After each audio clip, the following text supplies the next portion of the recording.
நமச்சிவாய வாழ்க, நாதன் தாழ்வாழ்க. இம்மிப்பொழுதும் நம் யாவர் நெஞ்சிலும் நீங்காதான் தாழ்வாழ்க. இன்றைய மெய்கண்டாரினுடைய தொடர்ச்சியாக இருக்கக்கூடிய மெய்கண்டார் சிவஞான போத ஆகம அறிவியல் விரிவுரையில் நாம் சந்திப்பதில் மிக்க மகிழ்ச்சி. இன்று மெய்கண்டாரினுடைய அடுத்த தொடராக இருக்கக்கூடிய மெய்கண்டாரினுடைய முதல் சூத்திரத்தை மிக மிக ஆழமாக விரிவாக இன்று காணவிருக்கின்றோம்.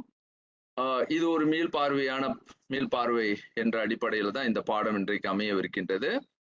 நுட்பமாக மெய்கண்டாரை புரிந்து கொள்வதற்கு, அதாவது தமிழர் மரபில் மயங்கா மரபு என்ற ஒரு மாபெரும் அறிவியலை தமிழர்கள் படைத்திருக்கின்றார்கள். இது மற்ற இனத்தினரோடு ஒப்பிடும் பொழுது, மற்ற சமயத்தோடு ஒப்பிடும் பொழுது, மற்ற கொள்கைகளோடு ஒப்பிடும் பொழுது தமிழர் மரபு மாறுபட்டு இருப்பதை வரும் அடுத்தடுத்த பாடங்களில் மிக மிக ஆழமாக விளக்கவிருக்கின்றேன். ஆகவே தமிழர் மரபு எத்தகையது என்ற அந்த ஒரு பார்வையை நாம் இன்றைய பாடத்தில் பார்க்கவிருக்கின்றோம். முதலில் இன்று பலர் இந்த வகுப்பில் கலந்து கொண்டிருப்பதனால் மீண்டும் ஒரு மீள்பார்வையாக சிவஞான போதம் என்றால் என்ன என்ற அந்த பொது நிலையில் எதற்காக மெய்கண்டார் தமது நூலில் அதற்கு, அதாவது பாத்தீங்கன்னா, ஒரு ஒரு ஆழமான பதிவை செய்திருக்கின்றார். அப்ப அந்த பதிவிற்கு அவர் வைத்த பெயர் சிவஞான போதம் என்ற ஒரு அற்புதமான மிக மிக அருமையான ஒரு சொல், சிவஞான போதம். வாழ்க்கையை முதல்ல இது எந்த அடிப்படையின் இந்த தலைப்பு மட்டுமல்ல, இதனுடைய முழு விளக்கமே இந்த உள்ளியல் அப்படின்னு சொல்லக்கூடிய ஆந்தாலஜி. எல்லாம் வல்ல இறைவன் படைப்பில் நான் இப்பொழுது இங்கே என்ன செய்து கொண்டிருக்கின்றேன் என்ற அந்த ஒரு மூல கேள்வியை நம்மை ஒவ்வொரு நாளும் கேட்டுக்கொண்டே இருக்கின்றோம். காலம் பொழுது ஒவ்வொரு நாளும் நம்மை நாம் எழும் பொழுது நம்மிடையே எழக்கூடிய ஒரு அடிப்படையான கேள்வி, நான் என்ன செய்து கொண்டிருக்கின்றேன் இன்று? இப்படி பல கேள்விகள் வந்து கொண்டே இருக்கும். இறப்பினை சந்திக்கும் பொழுது, பல இறப்பிற்கு செல்லும் பொழுது, இவர் ஏன் இறந்தார், இவர் என்ன செய்து கொண்டிருந்தார் அப்படின்ற பல கேள்விகள் நம் உள்ளத்துல இருக்கும். அப்ப அந்த கேள்விகளுக்கு தீர்வு நமக்கு பல நிலைகள்ல ஒரு புரிதலாக சமய அடிப்படையில் சிலருக்கு புரிந்திருக்கும். ஆனால் இங்கு மெய்கண்டார் நமக்கு என்ன பாடமாக விளக்கின்றார், அதாவது விளக்க முற்படுகின்றார் என்று பார்க்கும் பொழுது, எல்லாம் வல்ல இறைவன், நமக்கு எல்லாம் ஒரு கேள்வி இருக்கு. இறைவன் தான் எல்லா ஆற்றலும் உடையவனாயிருச்சே, எல்லா வல்ல எல்லா ஆற்றலும் கொண்ட இறைவன் இருக்கையில் நான் இங்கு என்ன செய்து கொண்டிருக்கின்றேன்? அப்போ எல்லாம் வல்ல இறைவனுடைய படைப்பு இருக்கும் பொழுது அவரால் ஆகுவது எதுவும் இல்லை என்பார்களே.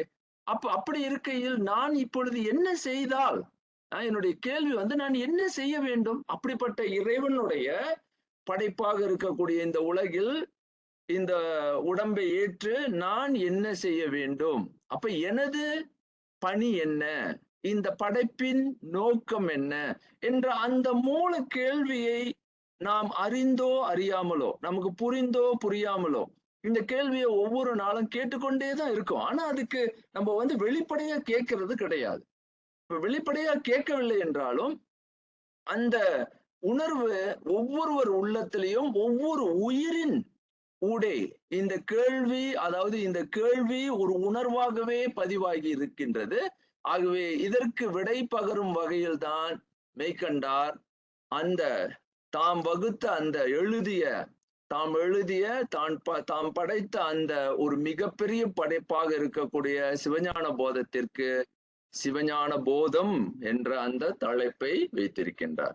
அப்ப இங்க இதுல முதல்ல நாம் ஆராயப்பட வேண்டிய உண்மைகள் என்ன என்றால், இந்த பொருளே, அவர் வைத்திருக்கக்கூடிய இந்த சிவஞான போதம் என்ற அந்த விளக்கமே நமக்கு துளக்கம், அதாவது வாழ்வின் துளக்கம்.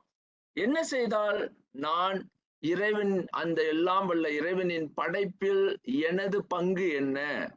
அப்ப இறைவனால் தரக்கூடிய அதாவது நாம் பெறக்கூடிய எல்லா செல்வங்களாக இருக்கட்டும், புகழாக இருக்கட்டும், எதுவாக இருந்தாலும் என்னை சுற்றி என்னென்னமோ நடக்கின்றது. இத்தனைக்கும் இடையே அந்த படைப்பின் நோக்கம், நான் இருப்பதின் நோக்கம், அப்ப என்னுடைய வாழ்க்கையின் நோக்கம், என்னுடைய இலக்கு என்ன அப்படின்ற அந்த இலக்கின் நோக்கம். அப்ப ஒவ்வொரு நிலையிலும் நம்ம பார்க்கிறோம், வாழ்க்கையில நமக்கு இலக்கு என்பது ஒன்று இருந்து கொண்டே இருக்கின்றது. ஆனா இந்த கேள்வியை கேட்காத வரை, இந்த கேள்விதான் ஒரு மனிதனையும் மற்ற உயிர்களோடு நம்மை ஒரு பகுத்தறிவு என்ற அந்த சிந்தனைக்கு நம்மை செலுத்துகின்றது. பகுத்தறிவு என்பது பகுத்து சிந்திப்பவர்கள் மட்டுமல்ல, ஒரு கேள்வியில் என்னுடைய படைப்பை, என்னுடைய இருப்பியலை, நான் ஏன் இருக்கின்றேன் என்ற அந்த கேள்விக்கு விடை தேடுபவர்கள் தான் பகுத்தறிவாளிகள். இன்றைக்கு பகுத்தறிவுக்கு ஒரு புது விளக்கமே தருவாங்க. அவர்களுடைய பகுத்தறிவு ரேஷனலிசம் அப்படியே மாடர்ன் புதுவ ரேஷனலிசம் என்ற அந்த கருத்தில் அவங்க புகுந்து வேற கருத்தோட்டத்தில் அவங்க போய் கொண்டிருப்பார்கள். ஆனா இங்க இந்த கேள்விதான் மூல கேள்வியாக நமக்கு அமைகின்றது. அந்த கேள்விக்கு சிவஞான போதத்தினுடைய மெய்கண்டார் நமக்கு எளிதாக ஒரு பதிலை சொல்கின்றார். சிவம் என்ற அந்த கருத்தை முதலில் நமக்கு உணர்த்தி நிற்கின்றார். சிவம் என்பது என்ன? சிவம் என்பது பாத்தீங்கன்னா இங்க இறைவனின் நிலையை, சிவம் என்பது ஒரு வியாபகம், எல்லா நிலையிலும் இருக்கக்கூடிய அந்த ஆம்னி பிரசன்ட் அப்படின்னு ஆங்கிலத்துல சொல்றோம். அது நன்றாக கேள்வியை பாருங்க. அந்த ஒன்டாலஜி அப்படின்னா, what am I doing here at this moment in the creation of Almighty God? அப்ப நமக்கு கேள்வி இந்த கேள்வியை தான் இன்றைக்கு இளங்கோ ஐயா கேட்டார். Almighty God அப்படின்னு எல்லாம் வல்ல இறைவன் இருக்கும் பொழுது நாம் இங்க என்ன பண்ணிக்கிட்டு இருக்கோம்?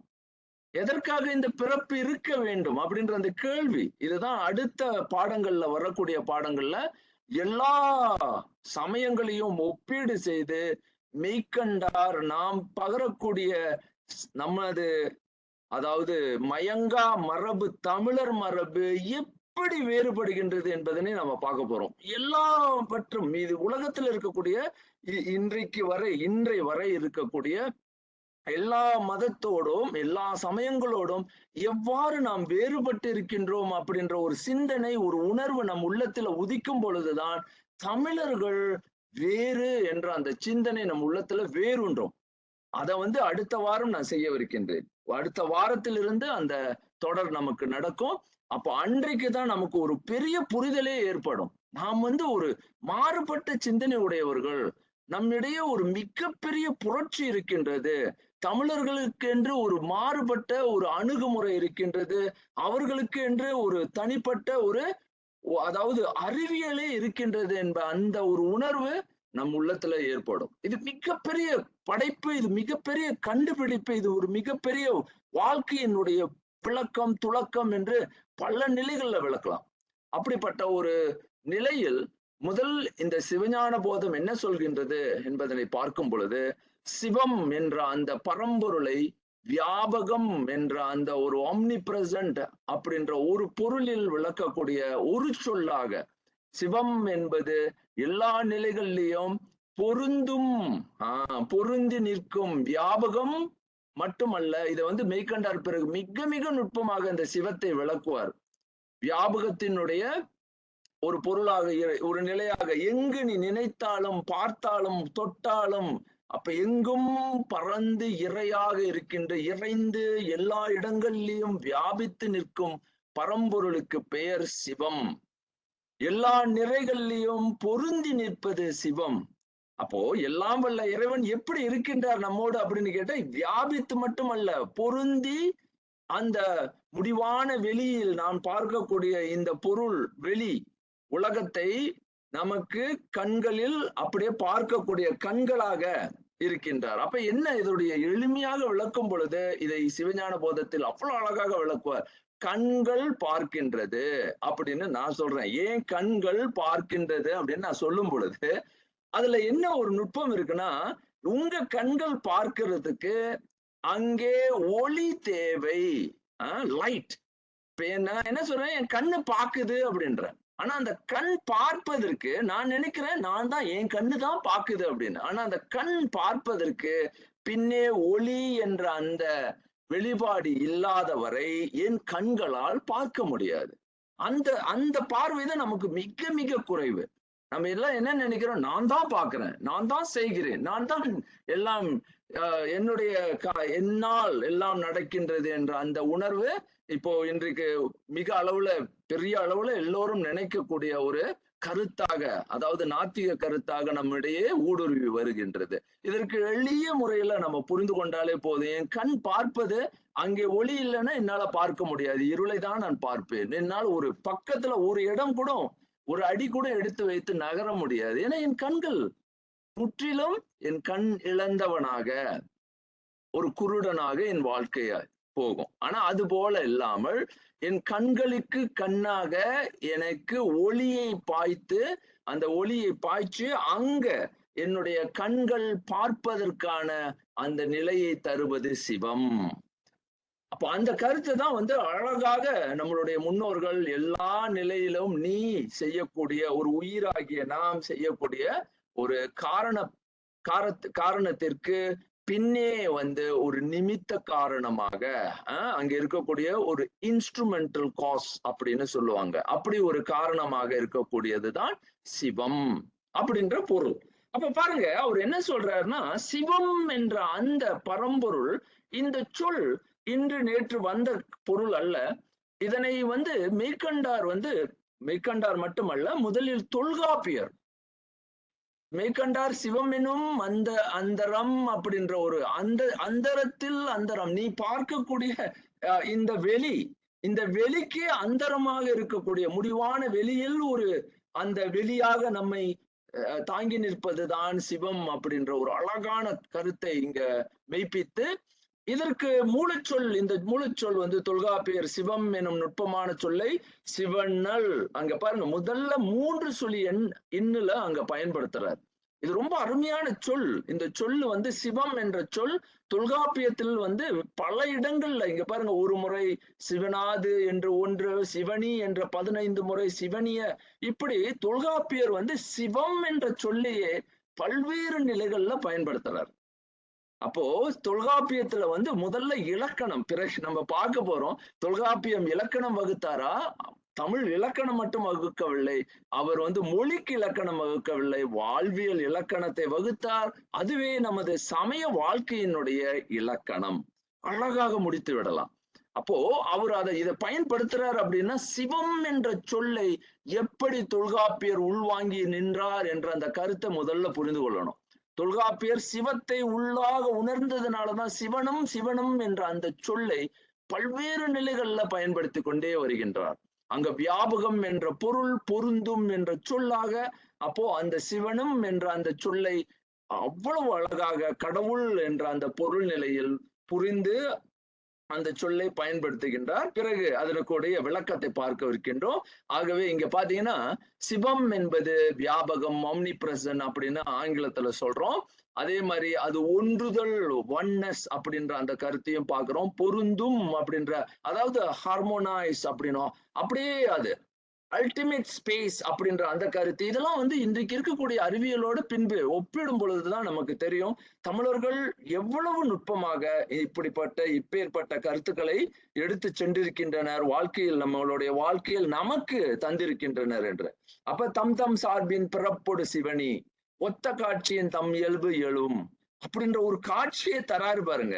தம் சார்பின் பிறப்பொடு, ஒரு கருத்தோ, ஒரு சொல்லோ, ஒரு எழுத்தோ, அதனுடைய ஒளியனை முதல்ல அதாவது வெளிப்படும் பொழுது அதுல சிவனுதல் அப்படின்ற அந்த சொல்ல பயன்படுத்துறார். பொருந்தும், அந்த சிவன் என்பதே பொருந்தி நிற்கின்றது, அது கண்களுக்கு தெரியாது.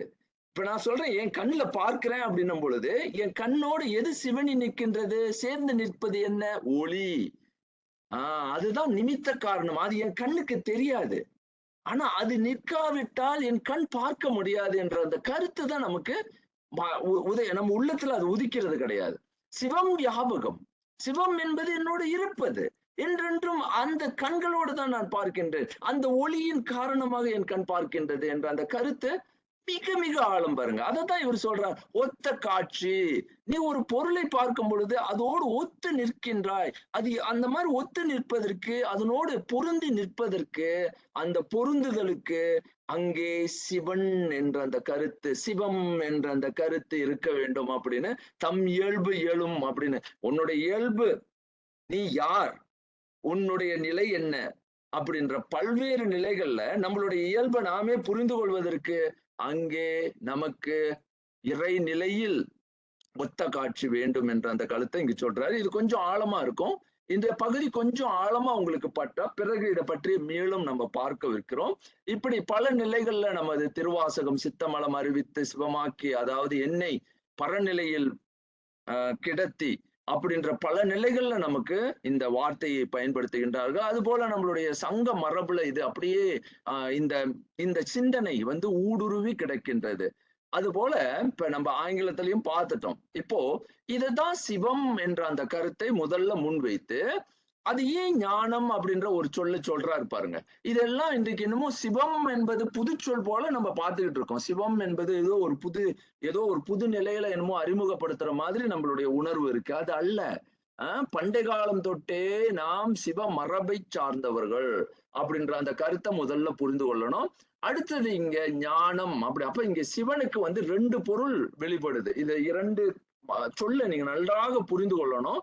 சிவம் என்று பலமுறை நாம் வழிபட்டாலும் நம்மளுடைய வழிபாட்டில் சிவ மரபில் சிவம் என்ற அந்த சிந்தனை நம் உள்ளத்துல இருக்கும் பொழுது சிவனை எப்படி புரிந்து கொள்கின்றோம் அப்படின்றது. சிவம் என்பது வியாபகம். அந்த அன் என்ற சொல் படர்கை பாலிரு விகுதி அப்படின்னு சொல்றோம். அப்படின்னா என்ன அர்த்தம் அப்படின்னா, இங்க பார்க்கக்கூடிய சிவம் அந்த அந்த சொல் வந்து ஒரு பால் ஆண் பால் அப்படின்ற அந்த கருத்து நமக்கு தோணுது. இல்ல, அந்த சிவம் என்ற கருத்தை தான் நம்ம முதல்ல புரிந்து கொள்ளணும்.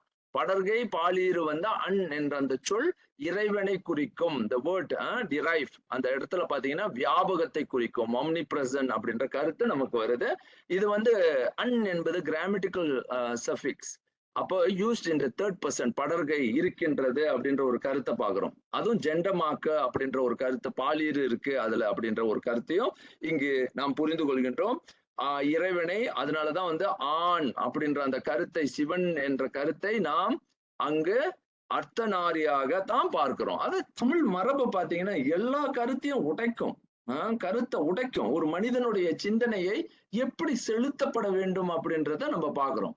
சிவனாக பார்க்கும் பொழுது சிவத்தை பார்க்கும் பொழுது அங்கே சக்தியும் சிவனுமாக அம்மையோடு அப்பனாக அப்படின்னு பாக்குறோம். அதாவது பாத்தீங்கன்னா இறைவன் ஒரு அர்த்தநாரியாக அப்படின்ற அந்த நிலையில தான் நம்ம உணர்றோம். அப்ப அடுத்த இதுல வந்து சிவம் என்பதை புரிந்து கொண்ட பிறகு சிவன் என்ற அந்த 3 சொல்லி இன்னையும் நம்ம புரிந்து கொள்ள முயற்சி பண்றோம். ஏன் அப்படின்னா இதை தொல்காப்பியர் பல நிலைகள்ல பயன்படுத்துறார். அப்ப சிவம் என்பது நமக்கு புரிஞ்சிருச்சு வியாபகம். அன் என்பது அண்மை. அழகு இந்த சொல்ல பாருங்க.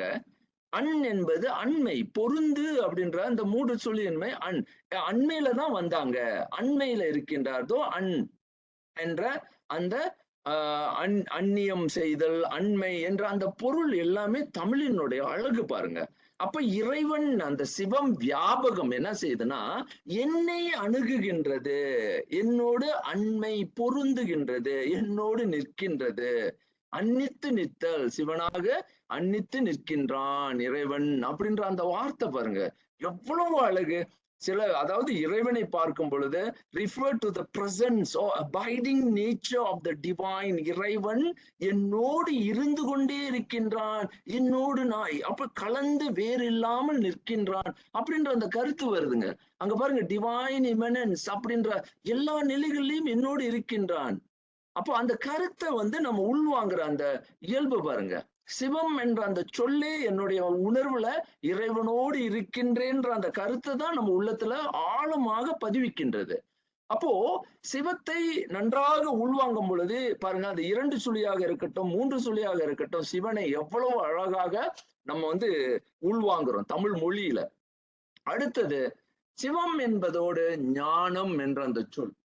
இன்று பல தமிழ் அறிஞர்கள் இந்த ஞானம் என்ற அந்த சொல் தமிழ் அல்ல அப்படின்ற கருத்திற்கு முற்பட்டு இந்த சொல்லை வந்து வித்துருவாங்க, அதாவது விற்று விடுவார்கள். இப்படிதான் நிறைய சொற்களை நாம் வந்து மற்றவர்களுக்கு விற்று விடுவோம். அது இது என்னது இல்லை எனதல்ல அப்படின்ற கருத்து.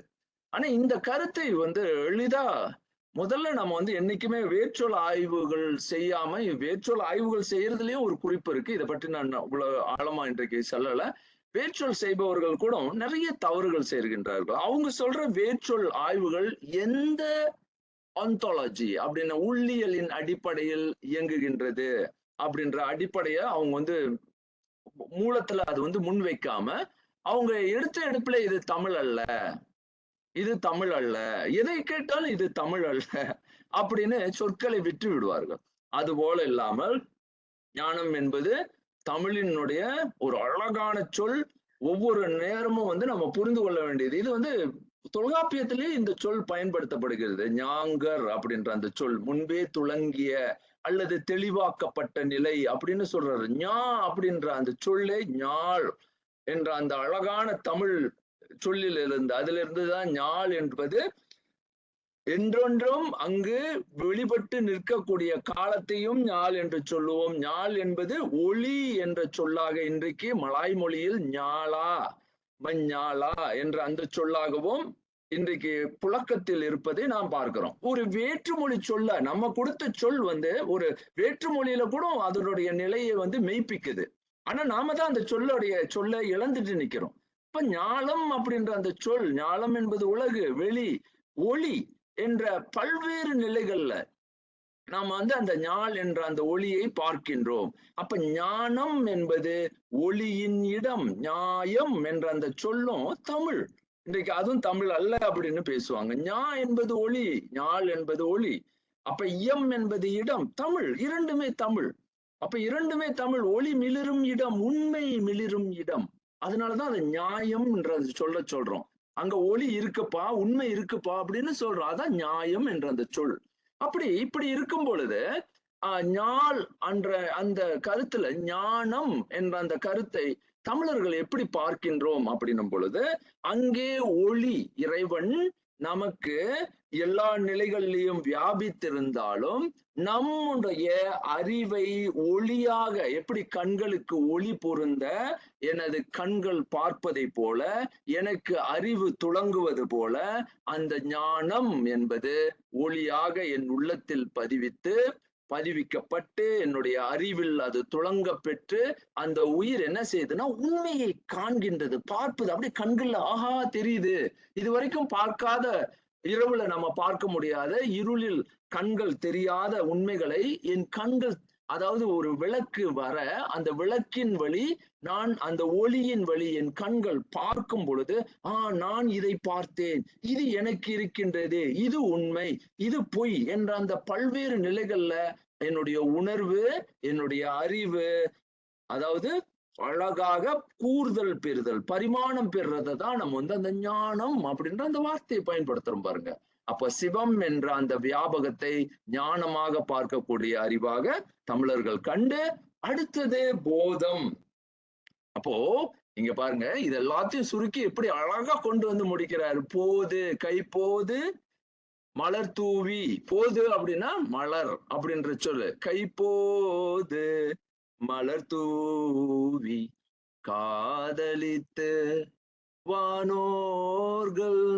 அழகான, அவ்வளவு அழகா பாடினாங்க. அதாவது போது கையில வந்து மலரை வச்சு தூவி கை போது அப்படின்னு. அந்த போது என்பதே மலர், அரும்புதல், அரும்பி அந்த பொழுது அந்த அந்த அந்த நிலையில் வந்து அது மலரும் தன்மை, அறிவு, விரிவு என்ற அந்த போதத்தை நாம் வந்து பெறுகின்றோம் அப்படின்ற கருத்தை வந்து இங்க சொல்றாங்க.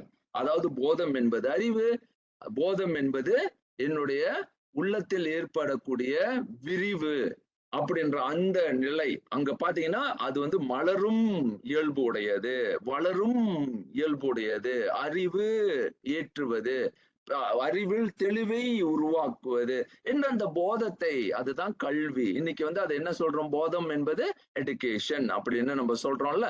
அது போல போதம் என்பது கல்வி, பெடகாஜி அப்படின்னு கற்றல் கற்பித்தலினுடைய ஒட்டுமொத்த விளைவியும் இதுல சொல்றாரு. அப்போ இங்க இதனுடைய முதல் பொருளை நான் வந்து விளக்கிடுறேன். அதாவது சிவஞான போதம் என்பதுதான் நம்மளுடைய வாழ்க்கையினுடைய இலக்கு. அதாவது ஒரு மனிதன் என்ன செய்ய வேண்டும் அப்படின்னா போத தெளிவு பெற வேண்டும். இறைவன் நமக்கு பாடத்தை, அதாவது உலகமே பாடம், உலகமே, அதாவது மொழி மட்டுமல்ல, நாம் செய்யக்கூடிய ஒவ்வொன்றும் இறைவனுடைய கல்வி, அதாவது நாம் கற்கக்கூடிய ஒரு கற்கை நெறி அப்படின்னு சொல்றாங்க. அதாவது இஸ் a pedagogy, அதாவது கற்றல் கற்பித்தலின் அடிப்படையில் இந்த வாழ்க்கை அமைந்திருக்கின்றது என்ற கருத்தை முதலில் வைக்கின்றார்.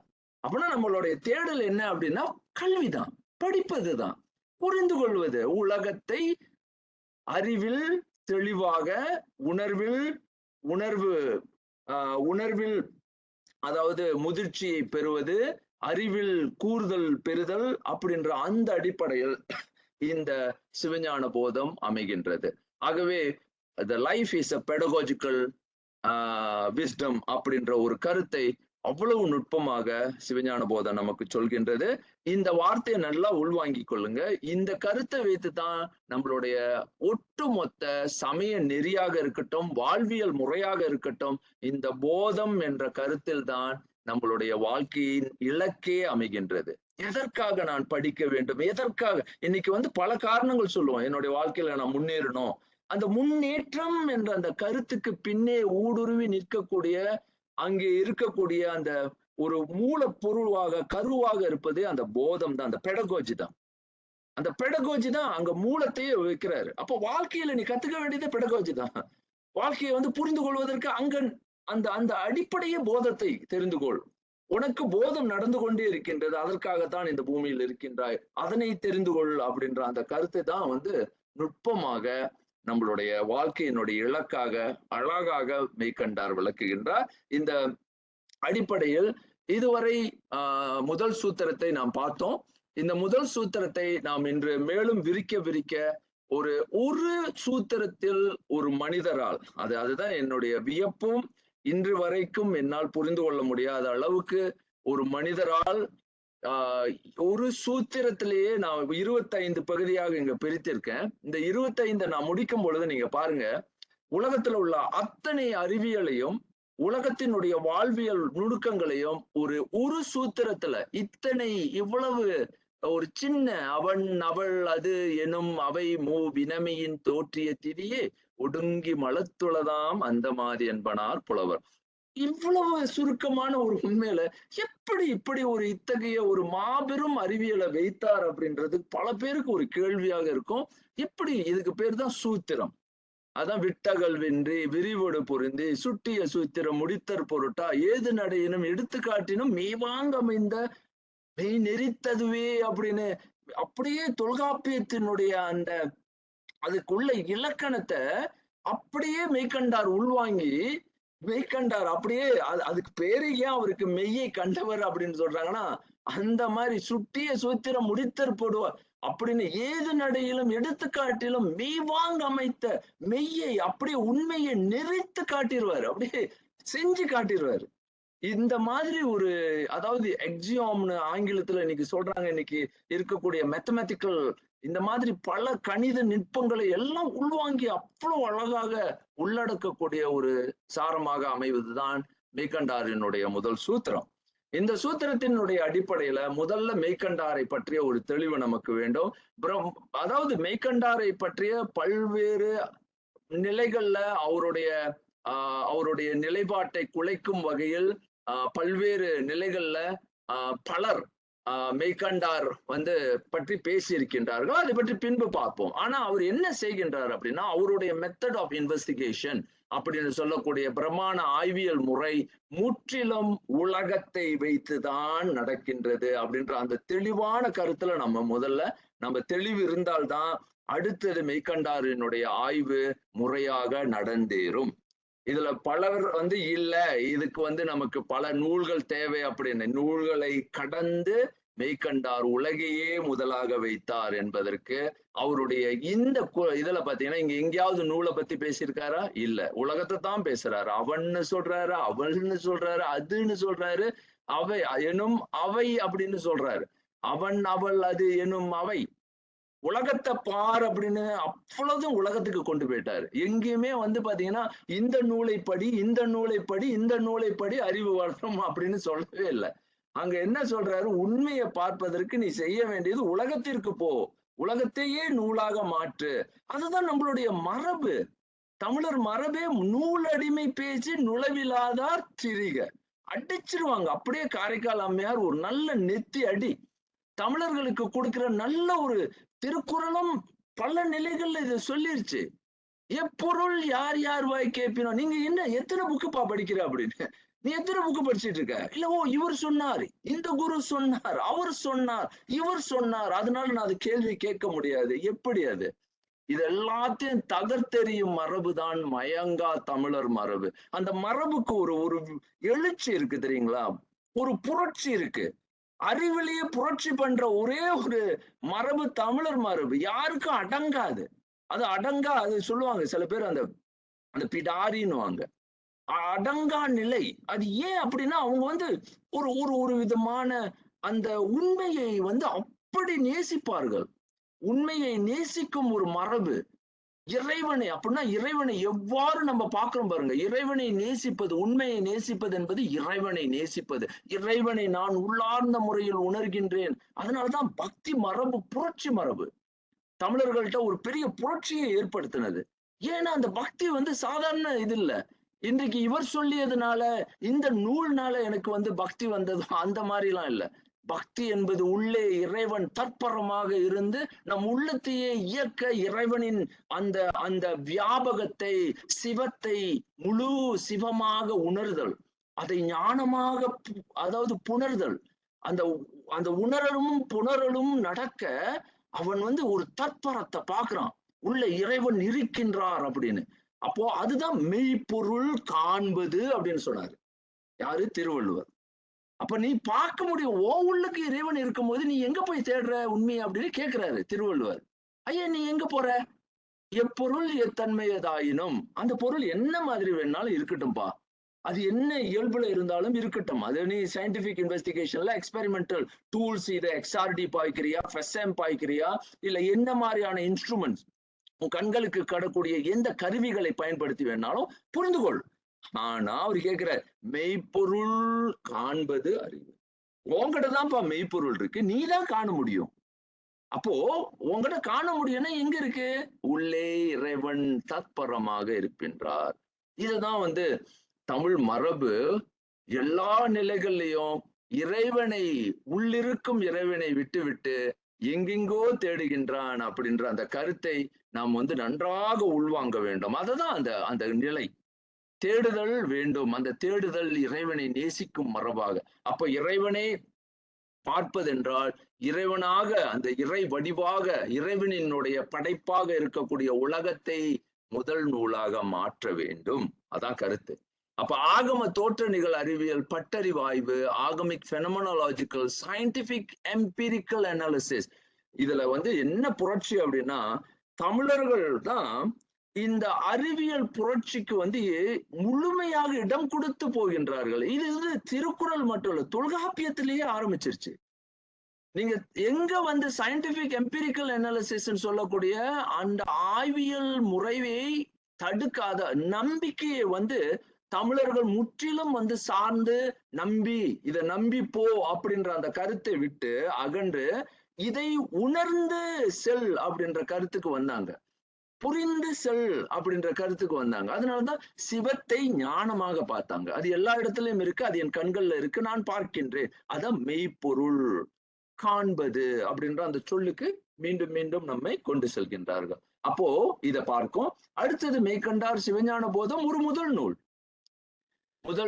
இதை வந்து பெயர்த்தார் என்ற அந்த கருத்தை முற்றிலுமாக நாம் மறுத்து எழ வேண்டும். இந்த வகுப்புல இருக்கக்கூடிய பிறகு நாம் வந்து இந்த வகுப்புல நன்றாக இந்த புரிதலை வளர்த்து கொண்ட பிறகு நாம் இதற்கு முதல் கட்ட முயற்சியில நாம் இன்றைக்கு இருக்கக்கூடிய ஒரு பெரிய பாரம்பரியமே இதை வந்து மறுத்து இதெல்லாம் இல்லை அப்படின்ற ஒரு கருத்துக்கு வந்து நிக்கிறாங்க. அவங்களை எல்லாத்தையும் வந்து உடைச்சு தகர்த்து எறியணும். இதெல்லாம் இல்லை. தமிழ் மரபு ஏற்பட்டக்கூடிய மெய்கண்டார் சிவஞான போதம் முதல் நூல். மெய்கண்டார் சிவஞான போதம் is a first text, foundational text. அது வந்து ஒரு இன்டர்பிரிட்டேஷன், அதாவது ஒரு இன்னொருத்தர் ஒரு இடத்துல இருந்து அது பேர்க்கப்பட்ட அப்படின்ற ஒரு கருத்துல இருந்து விடுவோம். ஏன்னா மெய்கண்டாரை அது வந்து அதாவது தொலைத்து விடுவோம். இந்த இடத்துல அது மெய்கண்டாரை தொலைப்பதற்காகவே இந்த இந்த முயற்சிகள் முதல்ல நடக்குது. அவரை வந்து அப்படியே கொண்டு போய் கீழே இறக்கிடுவாங்க. அவருக்கு ஒரு வேலையும் இல்லை, அவர் ஒண்ணுமே செய்யல, சும்மா தமிழுக்கு உயர்த்து கொடுத்தாரு, அதனாலதான் அவருடைய வேலை அப்படின்றது. அப்போ இங்க என்ன பண்றாருன்னா ஏன் இது முதல் நூல்னுக்கு சுட்டறிவு ஆவதறிவு பிரமாண முறையை முதல் முறையாக உலகத்திற்கு முதல் முறையாக சுட்டறிவு ஆவதறிவு பிரமாண முறையை அறிமுகப்படுத்தியவர் மெய்கண்டார் ஒருவரே. இன்னைக்கு இருக்கக்கூடிய எந்த நூலும் இந்த அணுகுமுறையில் அணுகப்படவில்லை. தமிழில் வெளிப்பட்டு நிற்கக்கூடிய எந்த நூலும் சுட்டறிவின் அடிப்படையில் ஆய்வினை தொடங்கவில்லை. இதுதான் முதல். யாராவது அப்படி இருந்தது என்று எடுத்து கொண்டு வந்தீங்கன்னா நான் உண்மையிலே சொல்ற கையெடுத்து கும்பிடுவேன். அப்படி இருந்ததுன்னா உண்மையாக இது அவ்வளவு பெரிய உண்மையை இன்றைக்கு புதைக்கிறதுக்கு தான் பாக்குறாங்க. The intelligent objectivity through reference frame, intelligent of becoming a subjectivity through self-evidencing. Self-evidencing as a method of investigation. நம்மளுடைய மரபுல இவ்வளவு பெரிய ஒரு இது இருக்கு. இன்னைக்கு நம்மளுடைய அடுத்த கட்ட இது முயற்சி இது எவ்வளவு பெரிய சயின்ஸ்னு நீங்க பார்க்க போறீங்க. ஆனா அதை செய்ய போகல. நான் முதல்ல போயிடுறேன். பிறகு 25 இதை பிரிச்சிருக்கோம். இதுல 25 பகுதிகள் இருக்கு. இதெல்லாம் நான் இன்றைக்கு மீண்டும் போகாமல் இதுல 25வது ஒன்றுல இது வரைக்கும் அவ்வளவு ஆழம், ஒவ்வொன்றும் அறிவியல். இதை செய்து முடித்த பிறகு எனக்கு வியப்பு மட்டும் இல்ல, இது இவ்வளவு ஆழத்துல ஒரு மனிதர் ஒரு விஷயத்த சொல்ல முடியுமா அப்படின்ற ஒரு கேள்வி உள்ளத்தில் எழுந்தாலும் இது நமக்கு கிடைத்த மிகப்பெரிய கொடை. தமிழர்களுக்கு நம்ம அதான் என்ன புண்ணியம் செய்தனே நெஞ்சமே, இறைவன்ட்ட நம்ம கேட்கணும், ஐயா தமிழரா பிறந்ததுக்கு நான் என்ன புண்ணியம் பண்ணியிருக்கணும்னு எனக்கு தெரியவே இல்லையா அப்படின்னு. ஏன்னா இதெல்லாம் தெரியாம நான் எப்படி என் வாழ்க்கையை நான் கடந்து செல்வது?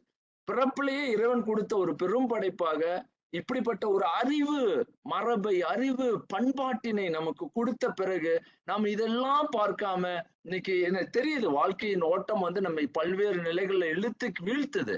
ஆனா அந்த வீழ்ச்சியெல்லாம் நமக்கு துச்சமாக போவது இந்த மாதிரியான இவர்களுடைய வழிகாட்டுதலை நாம் மேற்கொள்ளும் பொழுது இவை எல்லாம் துச்சம், இவை எல்லாம் ஒரு அற்பம் என்ற அந்த கருத்துக்கு நாம ஒரு ஒருங்கிணையோட அந்த மனசு தானாகவே ஒருங்கிணைத்து இறை வழி தேடல் அப்படின்ற அந்த வாழ்க்கையினுடைய இலக்கு மீண்டும் மீளும் அப்படின்றத நம்ம பார்க்கலாம்.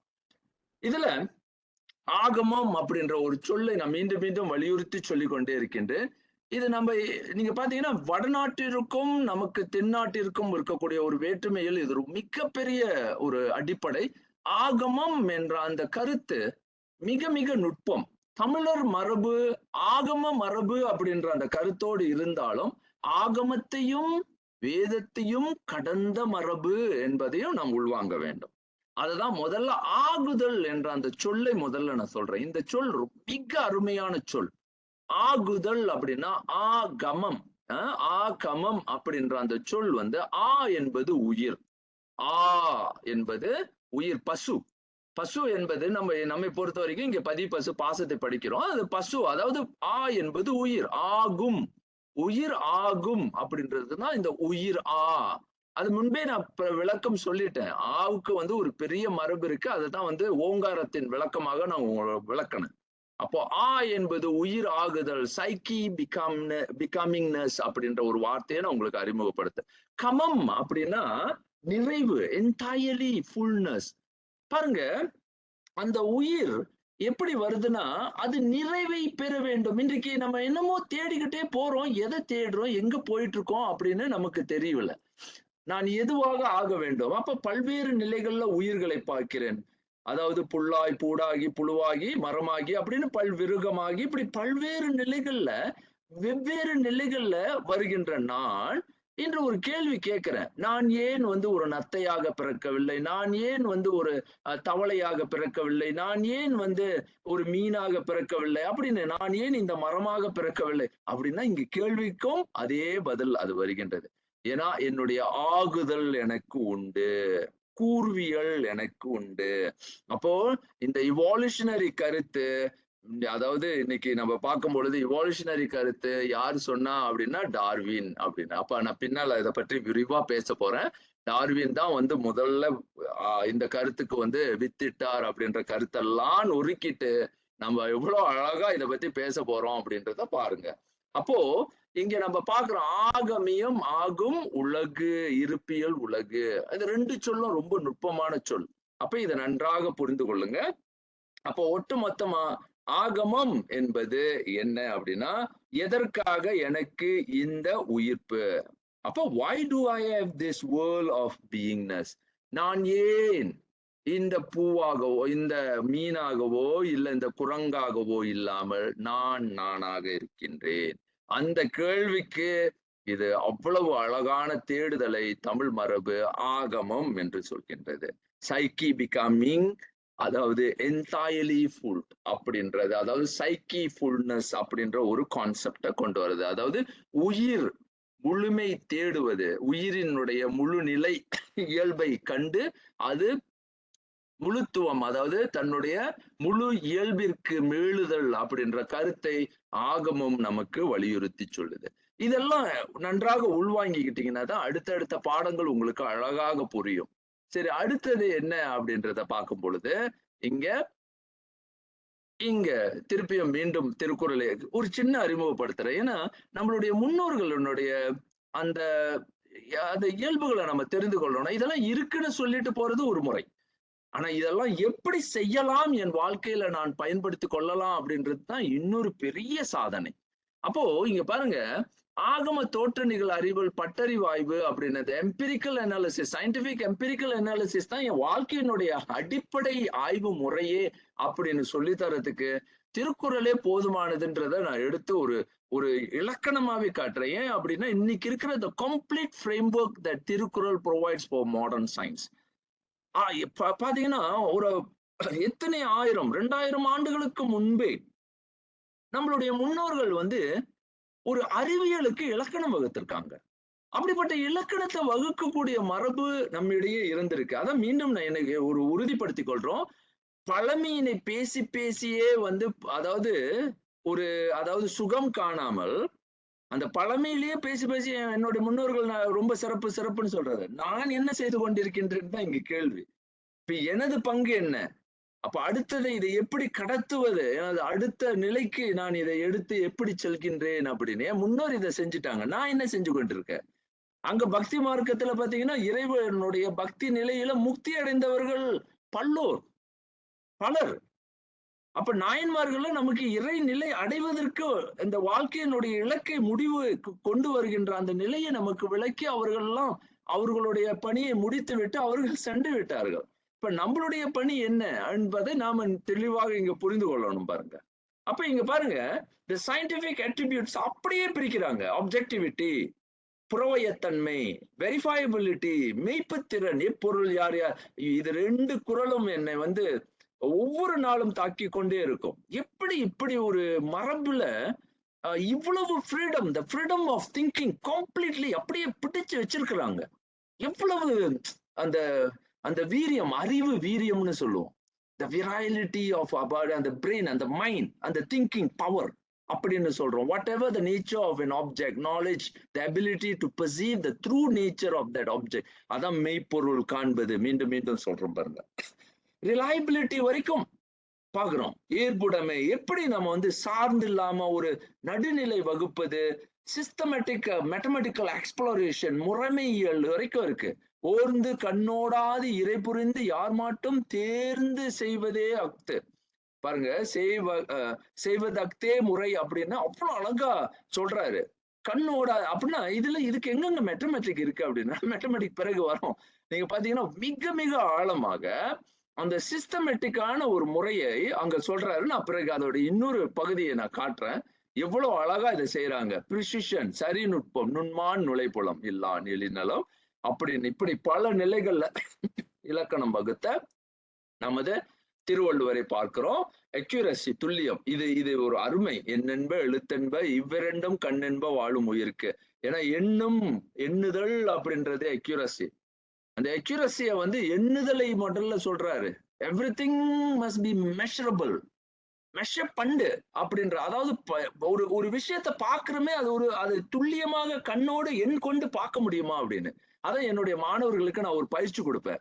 என்ன பயிற்சி அப்படின்னா, இந்த கார் போகுது அப்படின்னா, இப்போ நான் சொல்லுவேன் வேகத்துக்கு ஒரு வரையறை கொடுங்க அப்படின்னு. எவ்வளவு வேகம் அப்படின்னு நீங்க சொல்றீங்க. ஒரு ஒரு மகிழுந்து வேகமாக போகுது அப்படின்னு. அது எவ்வளவு வேகம் அப்படின்னு கேட்போம். ஒருத்தர் சொல்லுவாரு, அது வேகமாக போவதுக்கு ஒரு ஒரு விளக்கம் சொல்லுங்க ஐயா அப்படின்னு. அப்ப விளக்கம் சொல்லும் போது அவர் வேகமா போகுது. எவ்வளவு வேகம்? அப்ப அவர் சொல்லுவாரு 120 km/h அப்படின்னு. அப்ப அங்க என்ன வருது? எண் வருது. அங்க பாருங்க எண் வந்தாதான் அங்க அந்த அக்யூரஸியே கிடைக்குது எனக்கு. 120, இன்னொருத்தர் சொல்லுவாரு 60, இன்னொருத்தர் சொல்லுவாரு 80. அப்ப வேறுபாடு தெரியுது. யாருடையது? வேகம். நீங்க சொல்ற வேகம் என்ன? அந்த எண் என்ப பிரிசிஷன், அக்யூரசி, இப்ப பிரெடிக்டபிலிட்டி, அப்சர்வபிலிட்டி, எத்திக்கல் நியூட்ரலிட்டி, அப்டிராக்ட்னஸ், அடுத்தது ரீப்ரொடியூசிபிலிட்டி, மீள் ஆக்கம் செய்ய முடிகின்ற இத்தனையும் வந்தால்தான் அது சயின்ஸ். இன்னைக்கு இருக்கக்கூடிய சயின்ஸ். இது அவ்வளவு அழகாக திருவள்ளுவர் செய்கின்றார். இப்படி செய்து வந்த நாம என்ன பண்றோம் அப்படின்னா, இங்க வரார். இவர்தான் தொல்காப்பியர். இவரெல்லாம் வந்து என்ன சொல்றதுன்னே தெரியல. இப்படிப்பட்ட ஒரு மரபுக்கு, இப்படிப்பட்ட ஒரு பேர் ஆசான், பேர் அறிஞர், மிகப்பெரிய ஞானி அப்படின்னு என்ன சொல்றதுன்னு தெரியல தொல்காப்பியரை.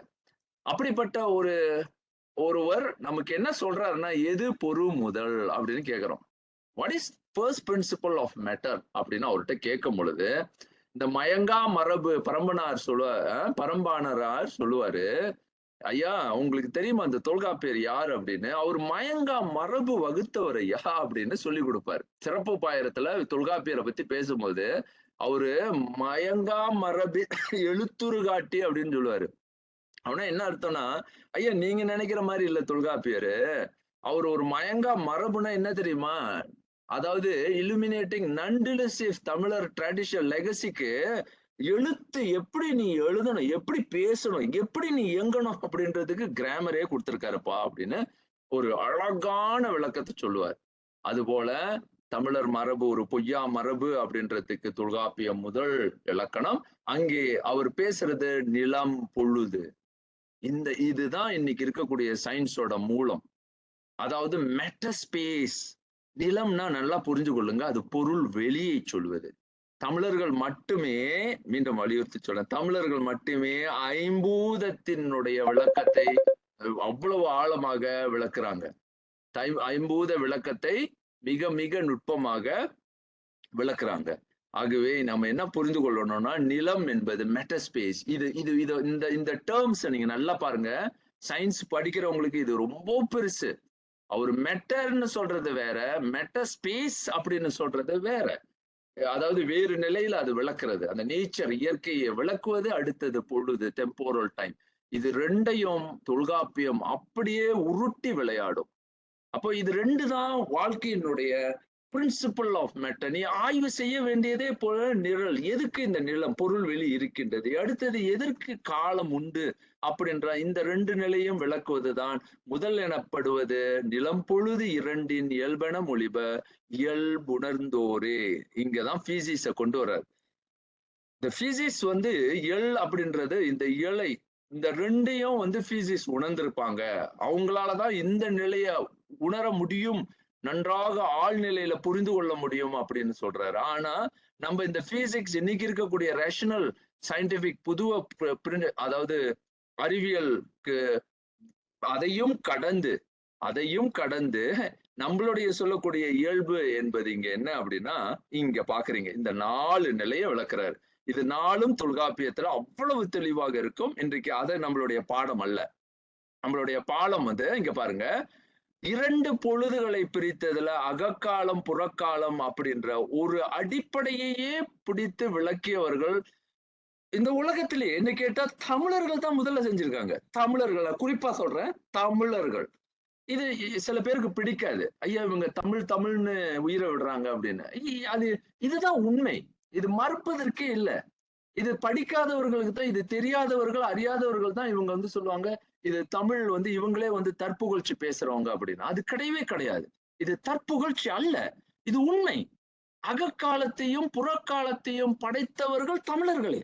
இதுக்கு ஒரு அவ்வளவு ஆழமா நம்ம பார்க்க போறோம். எப்படி தொல்காப்பியம் இதுக்கு இலக்கணம் 2க்கும் வகுத்து உலகத்திலேயே இன்றைக்கு தான் இந்த சயின்ஸுக்கு வராங்க. இந்த இன்டென்ஷனல் டைம் அப்படின்ற இன்னொரு காலம் உண்டு அப்படின்றத இப்பொழுது ஸ்டீபன் ஹாக்கிங், ஃபெய்மன் இவங்க பேச ஆரம்பிச்சிருக்காங்க. இப்பொழுதுதான் இந்த காலம்ன்ற ஒரு காலம் உண்டு அப்படின்றத இப்பொழுது கண்டுபிடிச்சிருக்காங்க. அதுக்கு இலக்கணத்தை நம்ம முன்னோர் எப்படி வகுத்திருக்காங்கன்னு நம்ம பார்க்க போறோம். அதான சொன்னேன், அறிவியல்ல விஞ்சி எப்படி போகுது, மீ அண்ட கோசம், அதாவது மைக்ரோ கோசம். நல்லா பாருங்க, இந்த 2 சொல்லுமே தமிழ் சொல். மைக்ரோ கோசம், கோசம் அப்படின்னா என்ன? வெளி.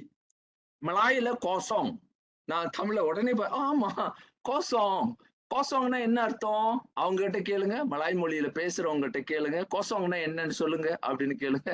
கோசம்னா ஒண்ணுமே இல்லை அப்படின்னுவாங்க. ஒன்றும் இல்லை. கோசம்னா வெளி. தமிழ்ல அது பாருங்க, வெளி அப்படின்றது. அப்ப கோசம் அப்படின்றது பாருங்க, ஆங்கிலேயர்களுக்கு அது புது சொல்லா தான் இருக்கும். இது எங்கிருந்து போயிருக்கு இந்த சொல் அப்படின்றது இப்போ உங்களுக்கு புரியும். மைக், அக்கறை அப்படின்னா இது. க்ரோ அப்படின்னா பாருங்க, மைக்ரோ அப்படின்னா மீ அக்ரம். அக்கரம்னா என்ன? அக்கரம் அப்படின்றது வித்து. நான் பிறகு பண்ணும். மீ அக்கர கோசம் அப்படின்னா சின்ன அக்கரம். அக்கரம்னா என்னது அப்படின்னா வித்து. அதாவது மந்திரத்தினுடைய அக்கர சொல். அக்கரங்கள் செய்து, அப்ப அகரங்கள் அப்படின்னா அகாரம், உகாரம், அந்த கரம் கரம்னு வருது பாருங்க. அப்படின்னா என்னன்னா அது ஆகும் நிலை. வெளி வந்து எப்படி இருக்குன்னா சின்ன வெளியாக இருக்கின்றது. அது வந்து ஒரு கண்ணுக்கு தெரியாத, புலப்படாத ஒரு மைக்ரோ கோசம் அப்படின்ற ஒரு கருத்து. மீ அண்ட கோசம், மா மா மா அக்கற அப்படின்னா அது பெருசா விரிஞ்சிருச்சு. மா அக்கற கோசம். எவ்வளவு அழகா தமிழ விளக்குது பாருங்க. தமிழ் விளக்கி ஆங்கிலம் இங்கு துளங்குது. இது நான் இப்ப இன்னும் எவ்வளவு தமிழ்ன்னு சொன்னா உங்களுக்கே வியப்பா இருக்கும். ஒவ்வொன்னையும் தொட்டு தொட்டு இதெல்லாம் தமிழர்கள் கொடுத்த கொடை அப்படின்னு சொன்னா, இல்லையே எங்க இதுக்குள்ள சயின்ஸ் எங்க அப்படின்னா, அதோ சயின்ஸ் இருக்கு. ஆனா நாம தான் இத விட்டுட்டோம். இந்த பண்பாடை விட்டுட்டோம், இழந்துட்டோம். அப்போ இந்த மாக்ரோ கோசம், மைக்ரோ கோசம் இதெல்லாம் வந்து எவ்வளவு அழகான தமிழோடு அப்படியே ஊடி உறவாடுது அப்படின்னு பார்க்கலாம்.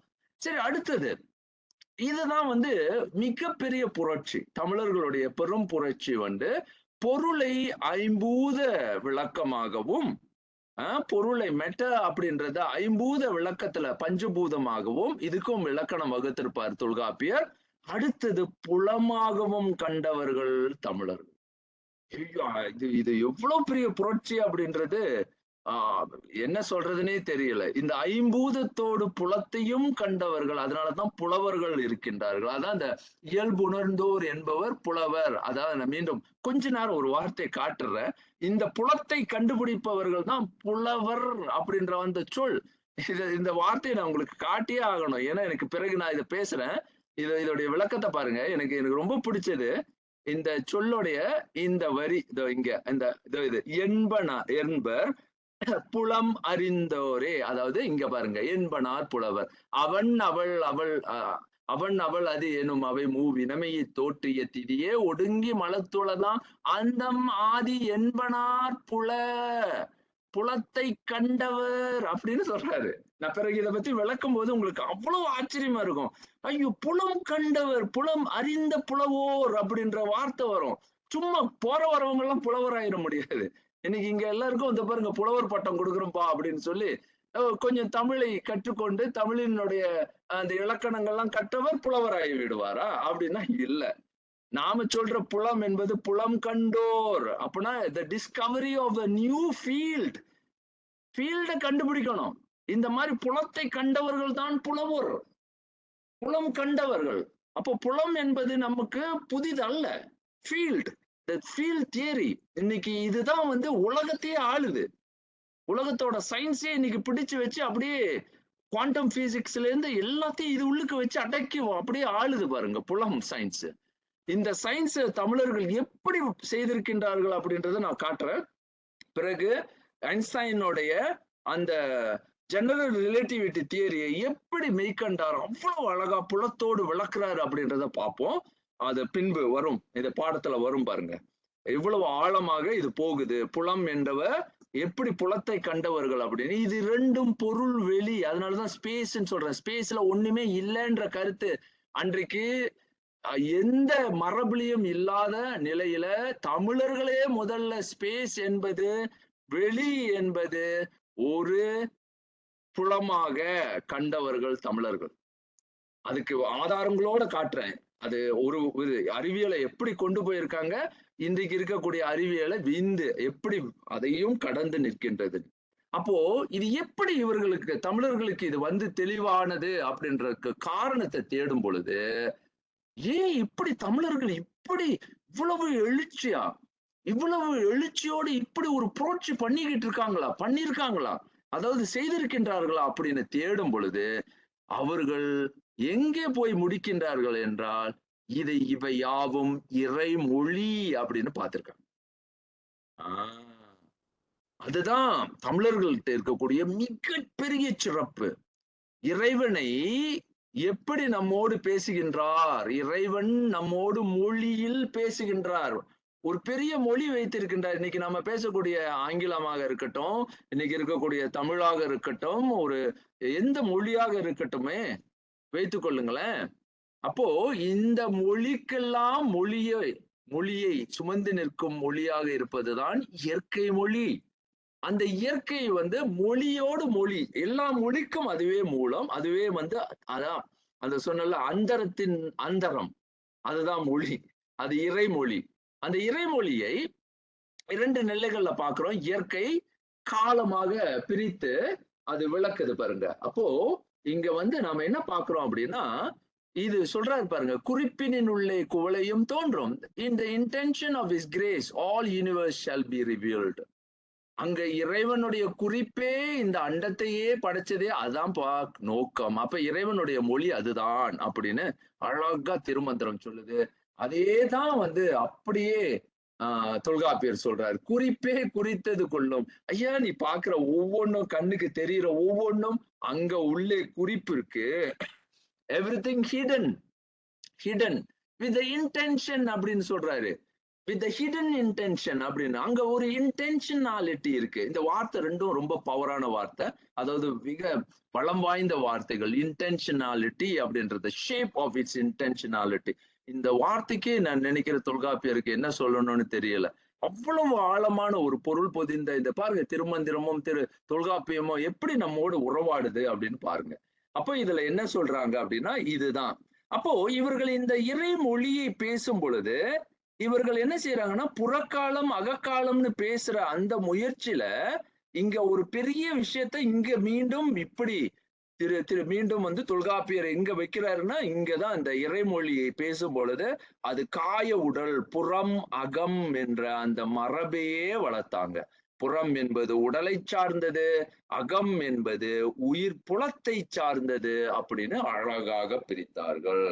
அப்ப தமிழர்கள் எவ்வளவு நுட்பமான அறிவியலை கொண்டிருக்கின்றனர் அப்படின்றத நம்ம பார்க்கிறோம். புல அறிவியல், உயிர் புலம் என்பது ஒன்று உண்டு அப்படின்றத முதல் நிலையில உறுதியாக சொன்னவர்கள் வந்து தமிழர்களே. இது வந்து பெருமைக்காக இல்லை, இது வந்து உறுதிப்படுத்தி இன்றைக்கு நம்ம வந்து இது எவ்வளவு ஆங்கிலர்கள் எட்ட முடியாத ஒரு நிலைக்கு, இன்னைக்கும் அறிவியல் உயிர் புலம் உண்டா அப்படின்ற கேள்வி கேட்கிற இக்காலத்திலேயே இதை பிரித்து உண்டு என்று முழுமையாக உணர்த்தக்கூடிய ஒரே மரபு இங்க நம்மளுடைய தமிழ் மரபு. அதுவும் இறை மொழியாக, டிவைன் லாங்குவேஜாக நமக்கு இதை தராங்க. அப்ப பாருங்க எவ்வளவு ஒரு நுட்பமாக அது போகுது.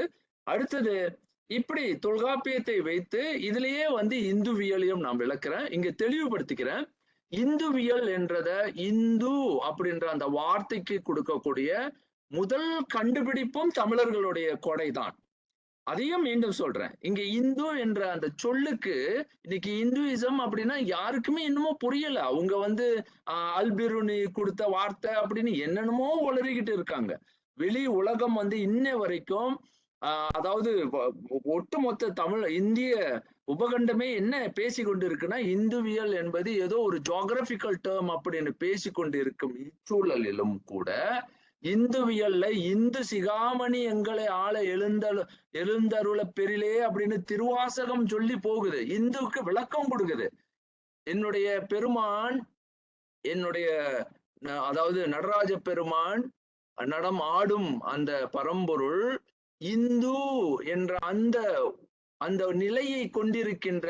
அப்ப இந்து என்பது இங்க 2 பொருள்ல பிரிக்கிறோம். இந்து என்பது இன்பம், உது என்பது உதிப்பிப்பது என்ற இந்த அடிப்படை சொல்ல கூட நம்ம இன்னும் பிரிச்சு எடுக்காம தமிழர்கள் போறது எனக்கு வியப்பா இருக்கு. இந்து மேல அவ்வளவு பகைமை காட்டுறாங்க, அந்த சொல்லே வெறுக்கிறாங்க. எனக்கு வியப்பா இருக்கு, இந்த சொல்ல ஏன் இப்படி வெறுப்பு காட்டுறாங்க, இந்த சொல்லு மேல எனக்கு புரியவே இல்லை. அப்போ என்பது இன்பம், இன்றைக்கு வரைக்கும் அது இன்பம் அப்படின்றது. உது என்பது உதிப்பிப்பது, இந்து என்பது இன்பத்தை தருகின்ற அப்படின்ற ஒரு பொருள் வருது. அடுத்தது என்பது சந்திரன், உது என்பது உதிய உதயன் என்ற பல்வேறு நிலைகள் அந்த சொல் என்பது சூரிய சந்திரன் புறத்தில் அது என்ன நிலையில அது உணரப்படுகின்றது, புறத்திலும் அகத்திலும் சந்திர சூரியனாக அது புறத்தில் ஒரு நம்ம பார்க்கக்கூடியது மீஅண்ட கோஷத்தில் அவை யாவும் சந்திர சூரியனாக, பிண்ட கோஷத்தில் அது சந்திர கலைகளாகவும் அதாவது சூரிய கலையாகவும் அது இயங்கி இன்பத்தை உதிப்பிப்பதுதான் இந்துவிதம், இந்துவியல். நான் இந்துத்துவம் சொல்லல, இந்துத்துவம் வேற, அது ஒரு கொள்கை அடிப்படையில வெளியே வந்தது. நான் பேசுவது இந்துவியல், இந்துவினுடைய இயல்பு என்ன, the nature of இந்து அப்படின்ற அந்த சொல்ல விளக்குற அந்த டெஃபினிஷன் ஆஃப் த இந்துயிசம். அந்த இந்து இசம் அப்படின்றது அது மதம் அப்படின்ற அடிப்படையில போகுது. நம்மளுடையது மதம் அல்ல. ஏன்னா எல்லா உயிருக்கும் ஒரு இறைவன் தான், அது பிறகு பத்தி பேசுவோம். ஒரு இறைவன் இருக்கும் பொழுது அப்படி அதுல எங்க மதம் என்ற கருத்து வந்தது? மதம் என்பது மனிதர்களுக்கு மட்டுமே. ஆனா இந்து அப்படின்ற அந்த சொல் எல்லா உயிர்களுக்கும் உரியது. ஆகவே எல்லா உயிர்களுக்கும் மதம் ஒன்று இருக்குமானால் அது இந்துவே, இந்து மதம் ஒன்றே அப்படின்ற, அதாவது மதம்ன்ற அந்த சொல்ல சமயம் நெறி என்ப அந்த சொல்ல தான் நம்ம பயன்படுத்த முடியும். ஏன் அப்படின்னா நம்ம மனிதர்களுக்கு மட்டும் ஒரு நிலையை, இறைவனை உணரும் ஒரு நிலையை பார்க்கவில்லை. இந்து என்ற அந்த சொல் எல்லா உயிர்களும் இறைவனை காணக்கூடிய ஒரு வழியை விளக்குவதுதான் இந்து அப்படின்றது. அதனாலதான் இதுக்கு தோற்றுனர் கிடையாது, த ஃபவுண்டர்ன்ற கருத்தெல்லாம் அப்படியே தூக்கி எறிகிறோம், இதெல்லாம் இல்லவே இல்லை அப்படின்னு. அப்போ நம்மளுடைய சிந்தனையே வேறு அணுகுமுறை, வேற நுட்பம். இன்னைக்கு நம்ம இன்னும் தேடிக்கிட்டு இருக்கோம், இவர் வருவாரா, அவர் வருவாரா, இவர் தான் நமக்கு வழிகாட்டுவாரா அப்படின்னு வழிகாட்டுறதுக்கு தேடுறோம். நமக்கு ஃபவுண்டர் கிடையாது, தோற்றுனர் கிடையாது. என்றைக்கு இறைவனை ஒரு மனிதன் உணர்கின்றானோ அன்றைக்கு அவனுக்கு சமயம் வந்து ஆகிவிட்டது. அதாவது அவனுடைய உள்ளத்துல இறை உணர்வு, பக்தி என்பது எங்கே ஒருவனுக்கு அங்கு வெளிப்பட்டு நிற்குதோ அன்னைக்கு அவன் ஒரு இந்து. அப்போ இதுல என்ன, இன்றைக்கு இந்துன்ற கருத்து இவர் தோற்று வச்சாரா இல்ல யாருடைய மதம், இந்த கேள்விக்கு எல்லாமே இங்க அப்பாற்பட்டது. அப்போ அது நல்லா புரிந்து கொள்ளணும். அடுத்தது இதுக்கு நல்ல பல சான்றுகள் இருக்கு. இது ஏறக்குறைய 2000 கிமு ஆண்டுகளுக்கு முன்பே இதுக்கான ஆவணங்கள் இருக்கு. அதாவது உதிய எங்கனம அப்படின்னு பாருங்க.